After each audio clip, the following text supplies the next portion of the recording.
one of the things I always like about the show, like I always say, how we always learn something new. You know what I mean? Yep. So, all right, you ready? I'm ready. I have my water. Yeah, I have everything I need. All right, in 5, 4, 3, 2, 1.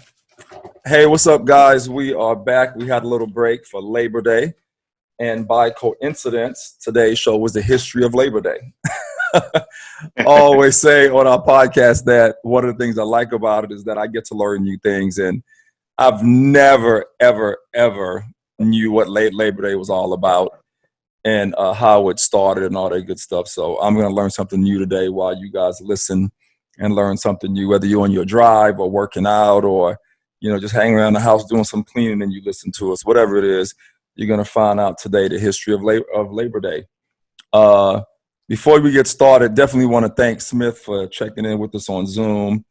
We're still doing it in quarantine, but I think we can probably come back together if you want. Maybe when I come back from Louisiana, you know, we can start. Yeah, that sounds good. Yeah, in the same. I'll tell Rachel the same. If you are joining us for the first time, as I put my phone on silent, we are a podcast about history, politics, and race. That's what the HPR stands for. Smith is a veteran of the Army Reserves, and he currently works for the VA, and he likes all of the above. I'm a film and TV writer, producer, director. I like all of the above. We both like to travel, and together we're the HPR Chronicles Podcast with Shakur and Smith. Don't forget to subscribe on YouTube, ISENT Group Digital. Thank you, everyone who is out there already subscribed. Hit that notification button. And thanks for listening where you get your podcasts. We are a podcast about truth. We'll always say we're not pro any race. We're just pro truth. If the truth offends you, we're sorry, not sorry. That's who we are, guys. So, yeah. So today we're gonna talk about Labor Day. I actually saw Smith this past Labor Day. We hung out a little bit, had our mask on, wink, wink. But I'm not trying to set a bad example. But yeah, let's just we follow the protocols though. Yeah, we do. Yeah, wherever we go, where we have to have a mask on, this, that, and the other, we definitely follow the protocols. We pretty much just hang with who we know in tight circles where we're not wearing masks and stuff like that. In cases in our little town here in wine country, it's not all crazy anyway. So, you know, it all works out. You know what I mean? So, yeah, I'm just going to give you guys, this is actually from history.com. And at the end of the show, too, I'll remember to do this day in history. Let me write it down now for the audience before I forget. And this is going to be for, what's Wednesday's date? 16th. The 16th, September 16th. September 16th. Yeah, so I will, Smith, do you want to read it or do you want me to do the presentation about Labor Day? No, you can go ahead and do it. Okay. I got it from history.com. So it's not a long show, guys. It's pretty quick. It's really informative. Like I said, I know for me it will be, and I'm sure for a lot of you out there as well who never knew where it came from, how it started. And if you want to switch and have me finish something, I can. Okay, cool. Yeah, so I'll present it, and then we'll talk about Labor Day and what it means and all that. So, yeah, so in 2020, Labor Day will occur on Monday, September 7th. Labor Day pays tribute to the contributions and achievements of American workers and is traditionally observed on the first Monday in September. And call me silly or stupid or ignorant. I never really pinpointed that it was every first Monday of September.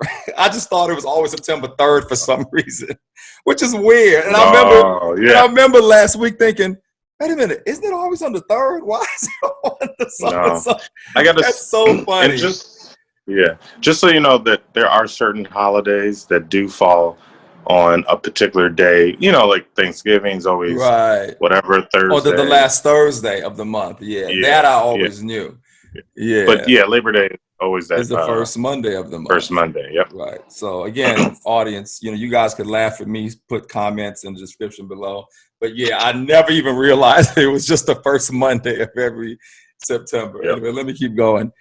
It was created by the labor movement in the late 19th century and became a federal holiday in 1894.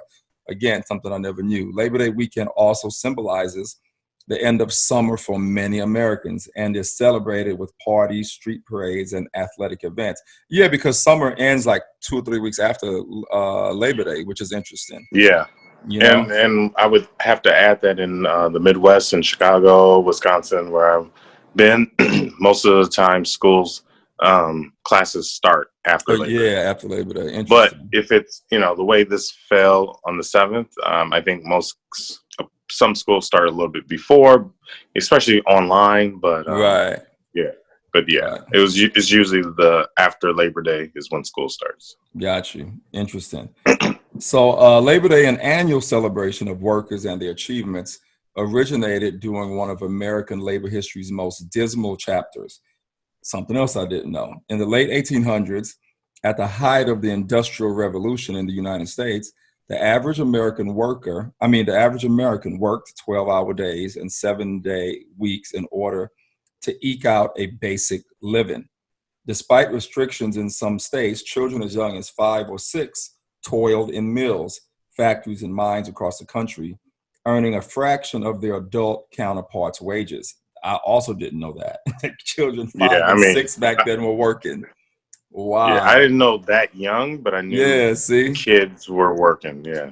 Right. And it's interesting how Americans at that time had to work 12-hour days, 7 days a week just to get a basic living.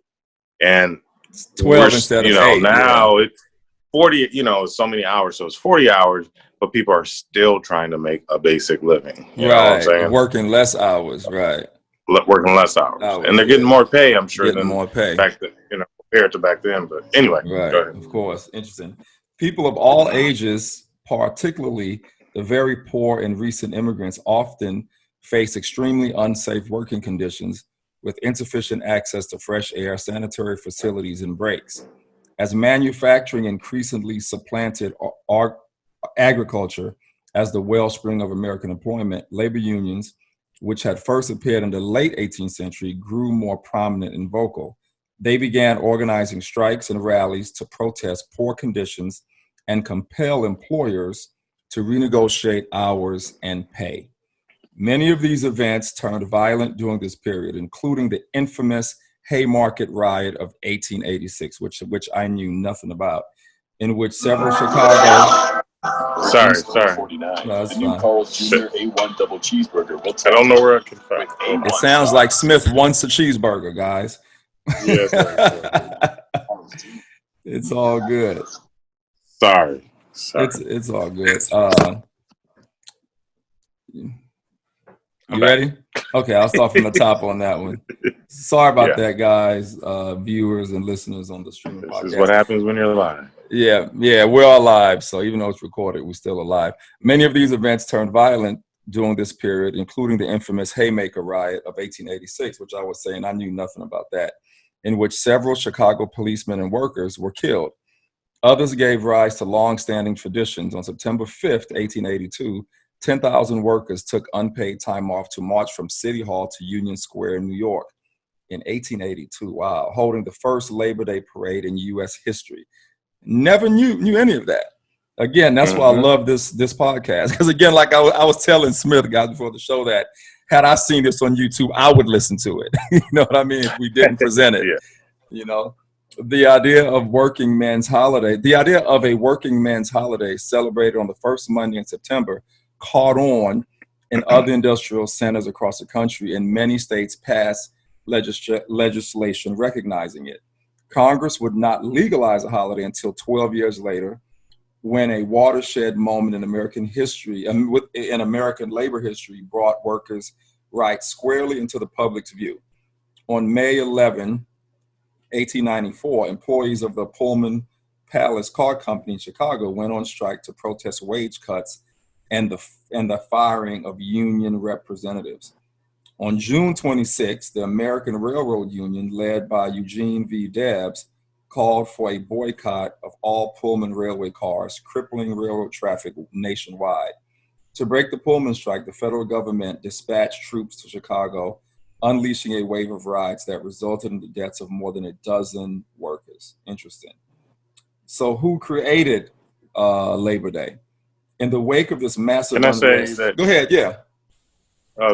It's kind of interesting how once, again, I'm just thinking of what's going on in the country and how when troops are dispatched, doesn't make things go better. There's still riots going on. Right. And I'm sure at that point, this was not like a bunch of what some people would think it's just black people rioting. Right. But of course not. Yeah. Of course not. Yeah. So who created Labor Day?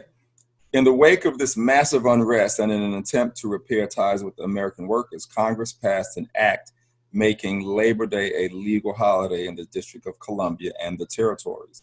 On June 28, 1894, President Grover Cleveland signed it into law.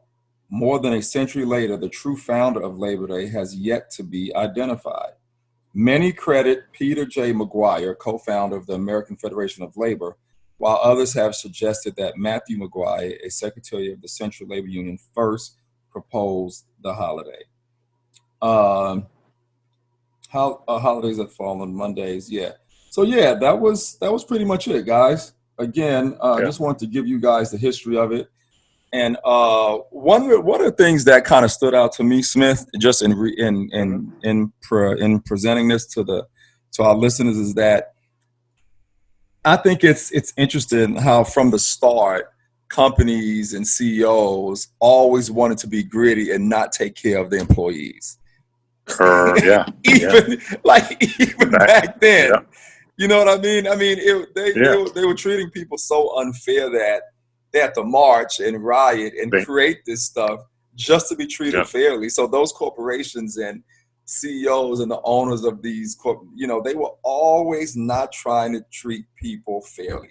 That's the one thing that stood out to me. Like, it's interesting. While I was in Wisconsin, it's appeared that the governor at the time was doing his best to destroy labor unions. Mm-hmm. And it's just, like Labor Day, people celebrating it.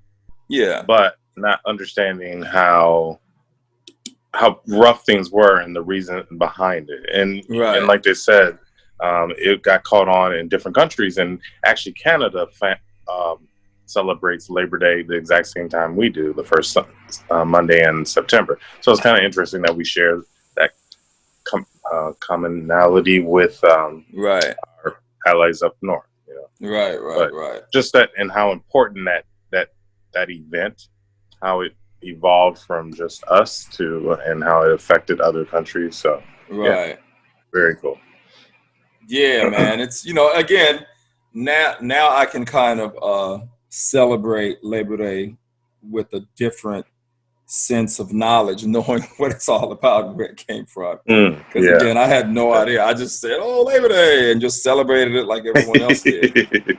You know what I'm saying? But I like your point too, is how back then, everyone wants to say how these companies are going to do better and treat their employees, or they'll treat their employees better if they make more money, or what, you do things to give them breaks, but it's never been that way. If it wasn't for legislation, labor unions, negotiating and contracts, people would still be working 12-hour days, 7 days a week. So that's right. I just want to kind of reiterate. And 5 and 6 year olds probably would still be working. They may let the slide to 5, 6, but but I'm sure the 5, 6 year olds were put there to work, and then mother and father were somewhere else working too. Right. That's true. That was their daycare, was putting them to work. Right. Exactly. That's interesting, man. Okay. Yeah, guys, what else do I have to say about Labor Day? Yeah, it's just always a good time. People are off and always are happy to have a day off. And, I know it's the same day. I know we had a good time last weekend, just hanging out with friends, drinking. Some people do barbecues. I know this year it's a pandemic, but a lot of people hit the beach and stuff like that. And Labor Day is always a good time. And you always get that long extended weekend as well. Sometimes your employer will give you the Friday before off, and you get the Monday, and you know what I'm saying? Yeah. Well, for me, I mean, like I kind of looked up where my day off is every other Monday, so that Monday was my actual day off, but it became the holiday. So I had the Friday before. So if I had planned it, I could have had a nice 4-day weekend and didn't have to ask for any time off. So exactly. There you go. All right, guys. Well, I hope we gave you some insight on Labor Day, the history of Labor Day. That's what this show will be called. So if you didn't know, now you know after you watch this episode. And we are going to get into this day in history, September 16th. Like every show, we try to give you 4 bullet points of time in history where an event took place that you guys could go and look up and research.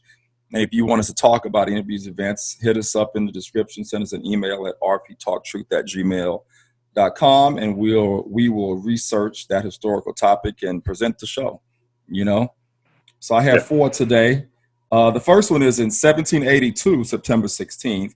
The Great Seal of the United States was impressed on document to negotiate a prisoner of war agreement with the British. It was the first official use of the impression. So that happened in 1782. The first official use of the United States seal was used in 1782 on this day. Interesting fact. In 1810, sorry if you can hear no, it's can fine. You hear stuff in the background? Good. Yeah, a little bit. And in 1810, the Mexicans began a revolt against the Spanish rule. Miguel Hidalgo y Castilla, a Catholic priest of Spanish descent, declared Mexico's independence from Spain in the small town of Dolores. That's pretty interesting. I didn't know that. That it was a Spanish priest that did it, that declared independence from Spanish rule when Spain colonized Mexico. Oh, yeah, that's cool. Wow. Yeah, that's interesting. In 1893, the Cherokee Strip in Oklahoma was swarmed by hundreds of thousands of settlers. So in 1893, a Cherokee Strip of Native Americans was swarmed by settlers, hundreds of thousands of them in Oklahoma. That's crazy. In 1893, September 16th.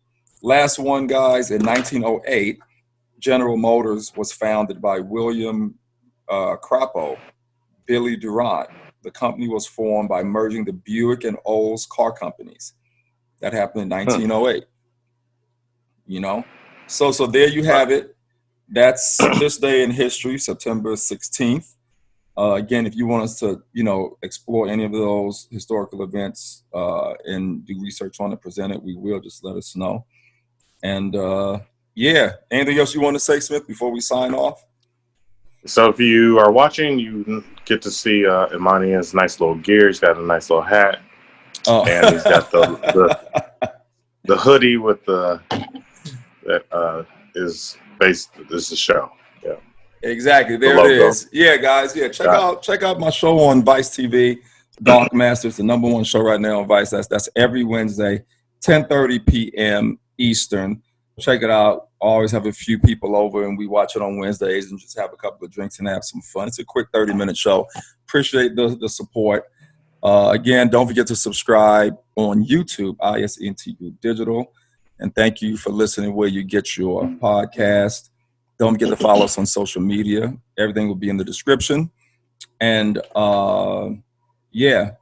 once again, thanks to Smith for checking in with us today on Zoom. Yeah. All right, Smith. I'll see you. And I'll talk to you soon. Have a great rest of your evening, brother. Be safe. All right. Peace out.